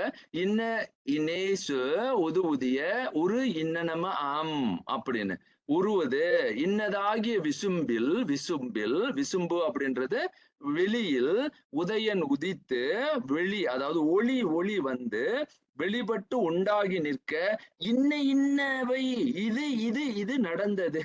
இந்த சொல் பாருங்க, நமக்குன்றதுதான் மம.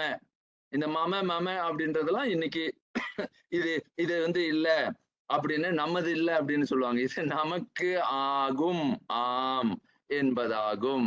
இது சுமீரிய தமிழினுடைய முதல் வெளிப்பாடு. எப்படி இருக்கு பாருங்க. As the sun rises and spread, it glows all over space. We experience a host of natural phenomena. அப்படின்னு எவ்வளவு அழகா அந்த இதை விளக்குது பாருங்க இந்த இந்த இந்த சூத்திரம். இது சுமேரியன் அக்காடிய சாபம் அப்படின்ற ஒரு இதை பத்தி எல்லாம் இப்ப நான் பேசல. அடுத்தது ஆகம மெய்யுணர்வுல நம்ம பகுத்தறிவு பேசுற நம்மளோட சமுதாயத்துக்கு சொல்லக்கூடிய ஒரே ஒரு உண்மை என்ன, what is Agamic ரிவலட்டரி rational society எது அப்படின்னு கேட்டீங்கன்னா இதுதான் புரட்சி. அண்டம் பெரும் திருமறை, அண்டமே முதல் நூல், எல்லா திருமறைகளும் எழுதா பெரும் திருமறையில் ஒடுக்கம். நன்றாக புரிந்து கொள்ளுங்க, இங்க எழுதா பெருமறைன்னு எதை சொல்றோம் அப்படின்னா அண்டத்தை சொல்றோம், இறைவனுடைய படைப்பை கூறுகின்றோம். இங்க என்ன சொல்லுவாங்கன்னா எழுதாமறைன்னு ஒரு புக்கூலுக்கு திணிக்க பார்ப்பாங்க, ஒரு நூலுக்கு திணிக்க பார்ப்பாங்க. கிடையாது, நூலுக்கு அடிமை இல்லை, அறிவு அடிமையாவதை ஒழிக்கும் மரபுதான் தமிழர் மரபு. எந்த மறைகளுக்கும் அறிவு அடிமையாவதை ஒழிக்கின்றது நமது மரபு. அறிவு அடிமை இல்லை. அறிவு பாத்தீங்கன்னா no one is obliged to any text since the fundamental truth resides within all and can be revealed to living beings. living beings ன்னு சொல்றோம், நன்றாக புரிந்து கொள்ளுங்க, எல்லா உயிருக்கும் உரியது. இன்னைக்கு நான் இந்த டெக்ஸ்ட் சொல்றேன், இந்த டெக்ஸ்ட் இதுதான்ப்பா என்னுடைய மறைநூல் அப்படின்னு நான் சொல்ல ஆரம்பிக்கும் பொழுது அந்த நூல் வந்து என்ன செய்யுது, இது வந்து எல்லா உயிருக்கும் பொருந்துமான்னு பாருங்க. ஒரு எறும்புக்கோ ஒரு இதுக்கோ அதனுடைய வாழ்க்கையை விளக்கும் ஒரு மரபாக இருக்க முடியுமா? உலகம்தான் எல்லா உயிர்களுக்கும் நூலாக இருக்கின்றது என்பது எல்லோருக்கும் தெரியும். அப்ப இந்த அன்ரிட்டன் டெக்ஸ்ட் என்பது என்ன அப்படின்னா உலகமே. அதான் நூலறிவு பேசி நுழவிலாதார் திரிக.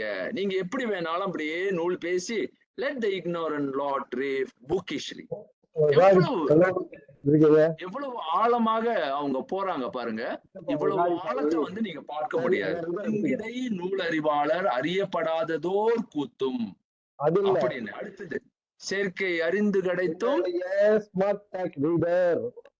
அப்படின்றத நம்ம பாக்குறோம். நான் பாக்குறேன், கொஞ்ச நேரம், ஒரு நிமிடம்.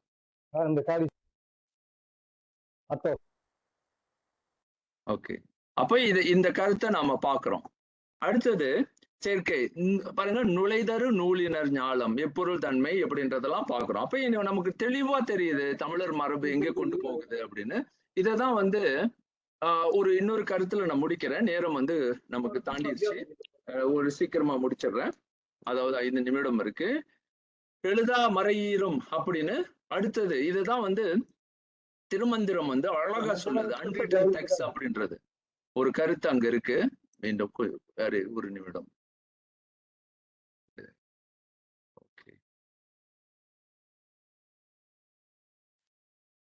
அடுத்தது நாம என்ன பார்க்கிறோம் அப்படின்னா, இங்க எழுதாமறை அளித்த எழுத்தறியும் பெருமானே அப்படின்ற கருத்தும் பாக்குறோம்.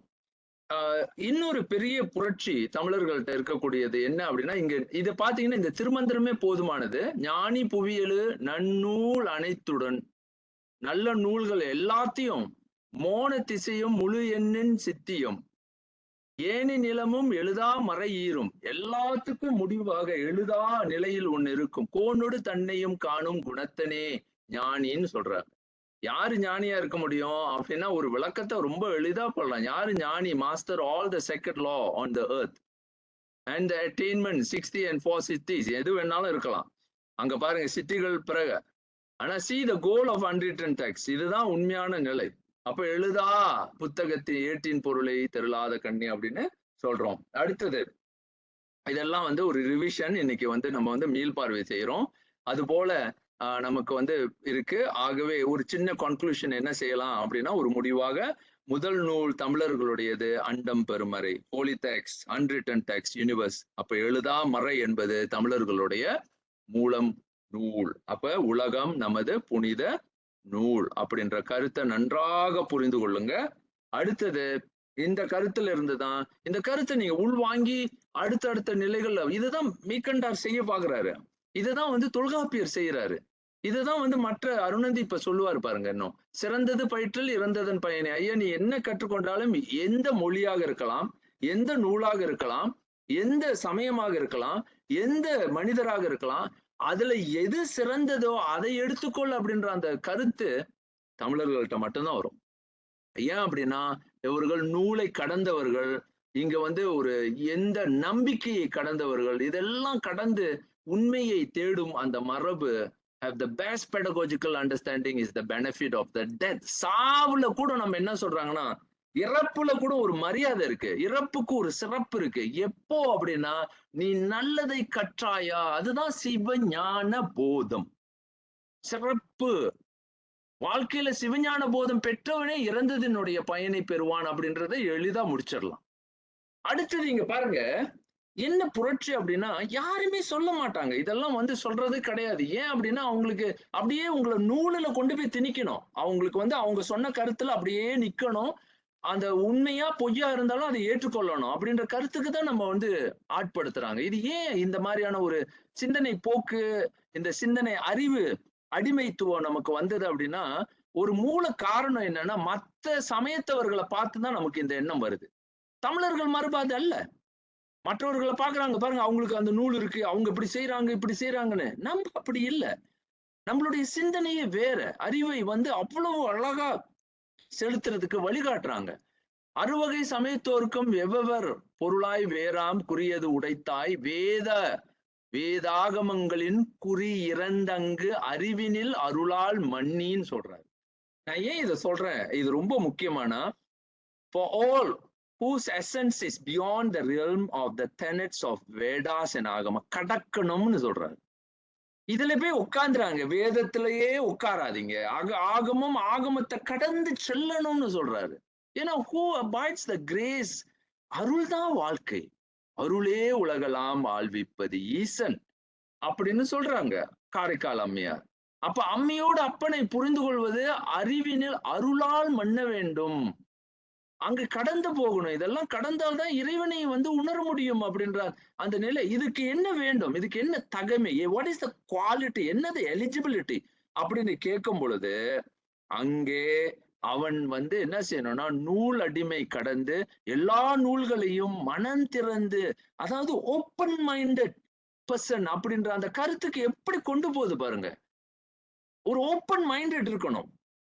ஒரு ஒரு அப்படியே பயந்து பயந்து இது இல்ல, இது படிக்க மாட்டேன், அது பண்ண மாட்டேன் அப்படின்னு இல்ல. அறிவை அந்த பரந்த உலகினுடைய அறிவை உள்வாங்குற சக்தியை ஒரு மனிதனுக்கு தருகின்றது பாருங்க. அப்போ இதையும் செய்து போவதுதான் மெய்கண்டாருடைய அடுத்த சுட்டறிவு ஆய்வு. இது சுருக்கமா சொல்லிடுறேன், நமக்கு நேரம் போதவில்லை.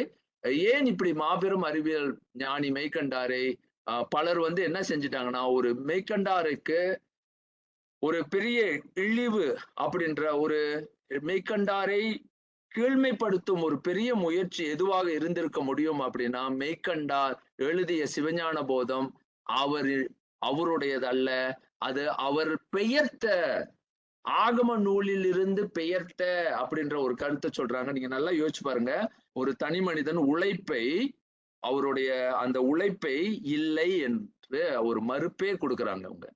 இதை செய்தவர்கள் எல்லாம் நீங்க பாத்தீங்கன்னா நம்மளுடைய ஆதீன பெரியவர்கள்.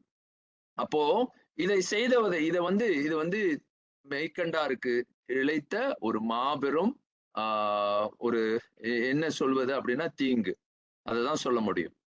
மெய்கண்டாருக்கு செய்த ஒரு பெரும் தீங்கு. அதை மறுத்துதான் இப்ப நம்ம என்ன பண்றோம், ஏன் அப்படின்னு பாருங்க, இதெல்லாம் சொல்லிருங்க பெயர்த்து. அதுவும் மட்டும் இல்ல, திருவுந்தியார், திருக்கலிற்றுப்படியார் எல்லாமே பெயர்த்து மொழிபெயர்த்து தான் சொல்றாரு. இது யார் சொல்றா? மாதவ சிவஞான முனிவர். இவர் யார் அப்படின்னு பாத்தீங்கன்னா பெரிய அறிஞர் அப்படின்னு கருதப்படும் அந்த தமிழ் மரபில், அதுவும் சிவஞான போதத்திற்கு மிக நீண்ட உரை அமைத்த மாபாடியத்தை கொடுத்தவர் அப்படின்ற அந்த கருத்துல இப்படி செய்கின்றார்கள் ஏன் அப்படின்ற ஒரு கேள்வி நம்ம உள்ளத்துல எழும். இந்த கேள்விக்கு பதில் இங்க பாருங்க, இது என்னன்னா, சிவஞான மாபாடியத்தை எழுதியவர் சிவஞான முனிவராக இருந்தாலும் இவருடைய முன்னவர் யார் அப்படின்னு நீங்க பாத்தீங்கன்னா, இங்க இவர் தலைவர் ஸ்ரீ அம்பலவான தேசிகர் யார் அப்படின்னா, இவர் பண்டார சாஸ்திரங்களை உருவாக்கியவர், இவரும் ஒரு பெரிய அறிஞர். ஆனா இது என்ன அப்படின்னா, இங்க இருக்கக்கூடிய பாலிடிக், இன்டர்னல் பாலிடிக் அப்படின்னு சொல்லக்கூடிய அரசியல். அப்போ சமய அரசியல் உண்டு அப்படின்றதுக்கு இது ஒரு பெரிய சான்று. அப்ப அவர் சொல்ல இவர் அதை மறுக்காம இதையும் அவரும் ஏற்று இதையே சொல்ல மீண்டும் மெய்கண்டார் மொழிபெயர்த்தார் அப்படின்னு. இதெல்லாம் மறுத்து எழுதுதான் வந்ததுதான் இங்க பாருங்க, பாலசுப்ரமணிய முதலியார் ஐயா அவர்கள் முதல் எதிர்ப்பு, நேர் எதிர்ப்பு கொடுக்கிறார். 120 காரணங்களை கொடுக்கிறாரு, 1-2 காரணம் கொடுக்கல, 120 காரணம் கொடுக்கிறார், நீங்க எங்க தப்பு பண்றீங்க அப்படின்னு. ஆனா இதுல மிகச் எளித காரணம் இது பாருங்க, மெய்கண்டார் மொழிபெயர்த்தார், அதாவது எதுல இருந்து மொழிபெயர்த்தார்னு சொல்றாங்க, ரௌரவ ஆகமத்திலிருந்து மொழிபெயர்த்தார்னு சொல்றாங்க. இதுல என்ன வேடிக்கை அப்படின்னா, அந்த காலத்துல யாருமே ரௌரவ ஆகமத்தை முழுமையாக பார்க்கல. அந்த ரௌரவ ஆகமத்தை முழுமையாக இப்போ கிடைக்கும். இப்ப நீங்க உங்களுக்கு நான் வேணும்னா என்றைக்குமே நான் எடுத்து கொடுக்க முடியும். பாருங்க, ரௌரவ ஆகமம் இது முழுமையாக இதுல தேடி பார்த்தீங்கன்னா ஒரு இடத்துல கூட மெய்கண்டாருடைய அந்த ஒரு சூத்திரம் கூட அங்க வெளிப்படல. அது எது பொதுவா பேசப்படுது அங்க அப்படின்னு பாத்தீங்கன்னா, அங்க என்ன பேசப்படுது அப்படின்னு பார்க்கும் பொழுது முற்றிலும் அங்க சைவ rituals, temple construction, spiritual practices இதுதான் பேசப்படுது. அப்ப இதை பார்க்காமலே, இந்த நூல் இருப்பதை பார்க்காமலேயே ஆதீன பெரியவர்கள் இது இந்த நூலிலிருந்து பெயர்க்கப்பட்டது அப்படின்னு சொல்றது எவ்வளவு என்ன சொல்றதுன்னு எனக்கு தெரியல. எவ்வளவு பெரிய ஒரு தீங்கு இழைப்பு, அதுவும் மெய்கண்டாருக்கு செய்யக்கூடிய ஒரு பெரிய தீங்கு அப்படின்றத நம்ம பார்க்கிறோம். அதனாலதான் மீண்டும் இதுல நன்றாக பாத்தீங்கன்னா தொல்காப்பிய மயங்கா மரபுல உருவாகியதுதான் இந்த சிவஞான போதம் அப்படின்றத உறுதிப்பட நம்மால் இன்றைய ஆய்வு வழியாக நாம் உறுதிப்படுத்த முடியும். இன்று அதற்கு தான் வந்து நம்ம என்ன செய்யறோம் அப்படின்னா, சிவஞான மாபாடியம் சொன்ன சிவஞான முனிவர் வந்து தொல்காப்பியத்திற்கு விரிவுரை செய்திருக்கின்றார். இருப்பினும் இங்க பாருங்க, இப்ப நம்ம வந்து தொல்காப்பியத்தின் அடிப்படையில அவர் எங்கேயுமே ஒரு குறிப்பு கூட சிவஞான மாபடியத்துல தொல்காப்பியத்தின் அடிப்படையில் தான் சிவஞான போதம் இருக்கின்றதுன்னு ஒரு வரி கூட சொல்லல. ஏன் சொல்லல அப்படின்னா இதுதான் இருட்டடிப்பு. அந்த இருட்டடிப்புல இருந்து மெய்கண்டாரை நாம் வெளியே கொண்டு வந்தால்தான் மெய்கண்டார் மீளும் அந்த இதை பார்க்கலாம். இப்போ நீங்க பார்க்கலாம், இதெல்லாம் வந்து பல சான்றுகளோட நான் நீங்க மெய்கண்டாரையும் தொல்காப்பியத்தை ஒப்பீடு செய்தது மட்டுமல்லாமல் தொல்காப்பிய மயங்கா மரபு நீங்க பாத்தீங்கன்னா பணினி இலக்கணத்தையே விஞ்சி போயிருச்சு. பணினி இலக்கணத்தையே தாண்டி போயிருச்சு. உயர்திணை அக்திணை பணினி உடைய அஸ்தத்தாயில அறவே கிடையாது. அப்படி இருக்கும் பொழுது தொல்காப்பியத்தினுடைய முதல் நிலையிலேயே மெய்கண்டார் சுட்டு என்ற அந்த சுட்டறிவை அவர் தொடங்கும் பொழுது இந்த உயர்திணை அக்திணையை அப்படியே கொண்டு வந்துருவார். ஆகவே இங்க பணினியோட சமஸ்கிருத இலக்கணத்திற்கும் அவர் ஆட்படல. இவருங்க சொன்ன மாதிரி ரௌரவ ஆகமத்திலையும் இல்ல. அப்படி இருக்கும் பொழுது தொல்காப்பியத்தினுடைய அந்த பாத்தீங்கன்னா காண்டிகையினுடைய விருத்தியே சிவஞான போதம் என்பது மிகப்பெரிய தெளிவு. இதுக்கு வந்து ஒட்டுமொத்த சான்றுகளையும் நான் இங்கே சேகரித்து தரேன். ஆகமம் என்பது இப்படி நாம பார்க்கக்கூடிய ஆகம பண்பாட்டில் இங்க என்ன சொல்லப்படுது அப்படின்றத முதல்ல பார்க்கணும். இப்போ இது வந்து இன்றைக்கு என்னால் செய்ய முடியாது, நேரம் நமக்கு அதிகமாகிவிட்டது. 1.5 மணி நேரத்துக்கு மேலேயே இந்த பாடம் போய்விட்டது.